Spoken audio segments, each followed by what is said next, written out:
when I go on vacation for 30 days, I take 30 watches with me. Hello. The moment Shannon Sharpe began quietly dissecting Floyd Mayweather Jr.'s financial situation, the wealthy image suddenly appeared far less secure. Because behind the private aircraft, high-end timepieces, and constant showboating, something no longer aligns the way it once did. Is Floyd truly as cash-rich as he claims, or has the operation quietly shifted into damage control mode? And if the Money King is chasing exhibition bouts, what exactly is he attempting to escape? He's in financial straits. You know, he was very flamboyant and flashy with a lot of his money, and it almost seemed like impossible. Even if he lost a lot of it, how can he actually go broke? Well, no, he lost $8 million on a house in Vegas, $54 million in loans. Another house of his just got foreclosed on. What? He sold his plane. Logan Paul says he owes him like $1.2 million. He also owes Dubai royalty money. He's underwater with the IRS. He's not going to garner a lot of sympathy from people because of the way he acted and the way he carried himself. But it's wild to think when you make that much money, it can... Most people assume the Money nickname was permanent, almost like it carried a lifelong guarantee. But recently, it is beginning to resemble a monthly subscription that has fallen behind on payments. And the most troubling part is not even the gossip itself. It is how many different sources are suddenly sharing the exact same account about Floyd Mayweather Jr., and none of them sound like critics anymore. It come to Floyd Mayweather. I told you he was broke. Y'all got so mad at me because it's like, how could somebody actually broke talk about a man who's broke and he got more money than you? Look at all those fake Birkins he buys his girlfriends. Well, listen, here's the thing. Now, I told you the Birkins was fake. First of all, you cannot go buy 20 Birkins at once that are all the same size. You do know that, right? I couldn't even say the name at first. Remember I used to call it a Herms bag? And then they started picking at me, and I was like, it's Herms, because I'm just not into buying things. For years, the image was untouchable. Private aircraft, high-end watches, piles of currency displayed. So casually they started to resemble stage props rather than actual money. It was not merely wealth, it was performance. Floyd Mayweather Jr. did not simply want to be rich. He wanted to appear invincible, like the type of person who could burn cash for warmth and still have enough left to purchase the entire building he stood inside. The Mayweather's broke right now. His spending has gotten so out of control that this is why he's coming back again. Oh, absolutely. But I've been knowing that. Oh, you've known that? Of course. Explain. Of course. Huh? Explain. Well, I mean, even in all those expeditions that he's been doing, Floyd was doing shows for $26,000. You know, when Floyd fought Shane Mosley, I called Floyd and I was like, one of the casinos want to give you $150,000 for a 15-minute walkthrough. And they said they'll give me $30,000 to walk through with you. And he turned it down. Now that same image is being taken apart step by step. And the person leading the charge in a manner only he can is Shannon Sharpe, who did not yell, did not rant, but quietly began linking dots that nobody want to connect out in the open. Deal with me. But if someone going out there putting lies on my name, putting lies on me and my team and my family and hurting my business, we're not talking about millions. We're talking about billions of dollars. We can't do that. So this is my first time ever filing a lawsuit against a media company for speaking bad about my company. I'm not a liar. I'm a lot of things, but I'm not a liar. I worked hard to build my name, to build my reputation, and I'm not gonna let anyone go out there and smear my name and talk bad about me, talk bad about my family, or talk bad about my... The discussion is no longer about how much Floyd earned. Everyone knows he generated hundreds of millions. The real concern creeping into the conversation is far more threatening. How much of it still remains? And once that question is raised, everything begins to appear different. The exhibition fights that once felt like simple paydays now feel like responsibilities. The constant travel from Dubai to Japan to Nigeria stops looking like worldwide dominance and starts appearing like someone chasing paychecks across different time zones. Even the opponents reveal a story, because when a legendary fighter faces social media stars, retired athletes, and names that barely register in boxing circles, people stop asking why he is doing this and start questioning what those fights seem to represent now. From his perspective, this is no longer a calculated move by a brilliant businessman.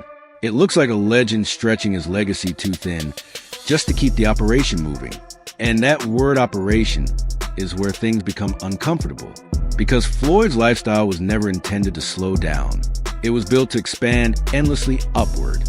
Multiple cars, several mansions, luxury spending that does not simply sit quietly but demands ongoing upkeep. That kind of existence does not cost money just once. It consumes money every single day. First of all, his manager ran off with all of his money. He's suing Showtime for giving the manager his money. Over $300 million. This man made over $1 billion in his lifetime, okay? It was reported just a few days ago that he has a tax lien for about $7.3 million, okay? Federal tax liens, okay, filed in 2018 and in 2023. So these are unpaid past taxes, right? I guess the skating rink and the strip club ain't bringing in money like that. Neither is his boxing career because apparently, you know, his ex-manager took it off. And let's not forget, back in 2017, okay, a year before that, he owed about $22.2 million. But his manager, Al Heyman, took care of that at the time. So when reports begin surfacing about legal disputes, unpaid agreements, and questionable business dealings, they do not exist in isolation. They start forming a recognizable pattern. There were tax problems that never fully went away after the Conor McGregor fight. And then there were the quieter rumors, the ones that never make headlines but keep getting repeated in gyms, locker rooms, and podcasts. And that is where Amir Khan stepped in and turned up the volume. Khan did not just question Floyd's money situation. He questioned his motivations. When Floyd made very public political statements and appearances, Khan suggested there could be financial incentives behind them, and that silence might speak louder than any insult. Because while Floyd is flying around the globe doing exhibition matches, Canelo is building a modern empire differently. Structured fights, careful business decisions, long-term investments, less spectacle, more foundation. It is not that Canelo is richer or poorer. It is that his wealth looks steady, while Floyd's looks chaotic, and chaotic is not always a positive indicator. Words were, quote, "It's an exhibition, so we're both winners. We just want to go out there, entertain the people, put on a good show." When he said that from where I was sitting, he kind of gave away the fact that he really doesn't want to risk the record, right? That kind of gives it away. How do you feel about that? You're a respectful guy, but as a fighter, how do you feel about that position he's taking? As a fighter, I'm a fighter, and I respect everyone. I mean, opinion, I respect everyone's decision. But I hope that, and on that decision, announcement of Floyd Mayweather, he will, what he signed is a real fight, so he should fulfill his commitment. Manny Pacquiao adds another dimension to this story because when he speaks, it carries history. He has been through the biggest fight ever staged. And when asked about a potential comeback or exhibition, his response is straightforward. It is purely for money. That statement lands differently when it comes from someone who traveled the same road. It removes the illusion and leaves only the intention. Then comes a younger generation. And this is where things shift from concern to caution. Devin Haney represents a newer mindset. He respects Floyd, studied him, even adopted parts of his style. But he is also openly critical of the lifestyle that accompanied it. To Haney, boxing is not just about earning money. It is about sustaining a career. Symbols of a legend who might be trying to keep up with a way of life that refuses to slow down. Symbols of a brand that once controlled everything, but now looks like it is responding instead of directing. Even fighters who came up under Floyd, like Rolando Romero, are quietly creating separation, not with dramatic exits or public clashes, but with subtle rebranding, different messaging, and a noticeable absence from the money team spotlight. That kind of distance is rarely accidental.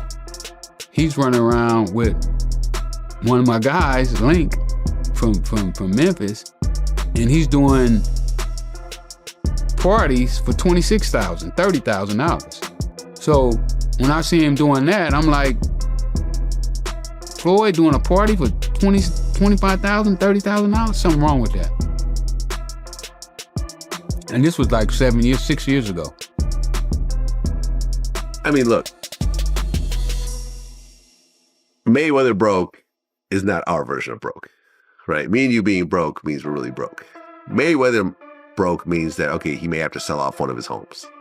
He may have to sell off a few watches. Well, they saying in New York, the guy that he was getting an apartment from is suing him for that apartment. And then there is a structure behind it all, Mayweather Promotions, which once appeared to be the next major force in boxing. Now it feels quieter. Fewer big names, fewer major events, more questions about internal stability. There are accounts of fighters feeling unsupported, contracts not proceeding smoothly, and communication breaking down. Individually, each issue can be explained away. Together, they start to form a different image. A picture where the empire is not collapsing overnight, but slowly becoming harder to sustain. And this is where Shannon Sharpe circles back into the discussion, because his exposure is not about revealing one surprising number in Floyd's bank account. People start asking questions that cannot be dismissed. And the biggest question is not whether Floyd is broke. It is whether Floyd is still in control. Because everything about his career was constructed on control. Controlling opponents, controlling negotiations, controlling timing, controlling the story. Now the story is beginning to control him. Money has he made from boxing? There's a staggering number that he's earned an estimated $1.1 billion in his career from boxing. Like, the idea that Floyd could ever be broke just sounds absolutely ludicrous. Because no matter what habits you have, like, you know, there's people that says, yo, if you give them $5-10 million, they could never spend that money throughout their lifetime. Now, usually the real truth with whatever amount, just name an amount, is, well... Irony is almost poetic. A fighter who mastered defense better than anyone is now being hit from angles he cannot easily block. Public perception, financial examination, peer criticism, generational changes in the sport, all of it arriving at once. And the more he tries to prove that everything is fine by taking more fights, showing more money, making bigger claims, the more people begin to wonder if those displays are reassurance or desperation. Because real wealth rarely needs to announce itself. And right now, the noise surrounding Floyd Mayweather is louder than it has ever been. And the louder it gets, the harder it becomes to ignore the one thing Floyd spent an entire career avoiding: vulnerability. Because this is not just about money anymore. It is about perception slipping. And once that starts, it does not matter how many stats you post online or how many watches you flash under bright lights. People begin discussing ownership of substantial real estate holdings, talking about buildings, investments, and generational wealth. On the other side, you have reports suggesting those same assets are tied up in partnerships, loans, or legal complications that make them far less available than advertised. And that difference matters more than people realize. Mayweather, I'm telling myself, how are we in this place right now? You should have had good people around you, making good decisions for you, so your money wouldn't look funny at this age. There should be no reason why at this moment of your life you are doing these boxing exhibitions. It's unnecessary, man. Mayweather's one of the best defense fighters. He on his come up, he was knocking people out. Money Mayweather, man, he was that guy. Now I'm hearing that the Netflix thing with Pacquiao and him, it's a lot of things going on. And I'm just telling myself, what is he doing? What is he doing, man? Owning something outright and owning a share of something are two completely different realities, especially when your entire public identity is built on the idea that you never need anyone else's money. When that narrative starts to blur, even slightly, it opens the door to a level of examination Floyd has never really had to face before. The real estate situation keeps returning to the conversation because it refuses to fade quietly. A deal once framed as a major empire-building move now sounds more like a complicated financial web with legal disputes, disagreements, and questions about what was actually controlled versus what was simply advertised. For a man who made a career out of managing every detail, this kind of uncertainty feels completely out of character. And then there is the lifestyle itself. The same lifestyle that once made Floyd look unbeatable is now being re-examined as something that demands a constant flow of income to survive. That is why the exhibitions hit differently now. Before, they felt like optional bonuses. Easy nights where Floyd could step into a ring, entertain, and walk away with large checks without risking his undefeated legacy. Now they feel scheduled, frequent, and increasingly essential when someone who claimed to be above the grind keeps returning to it. People stop seeing it as a choice. Rumors that you are bankrupt. How do you respond to that? I don't think you have publicly responded yet. Everybody's entitled to their own opinion.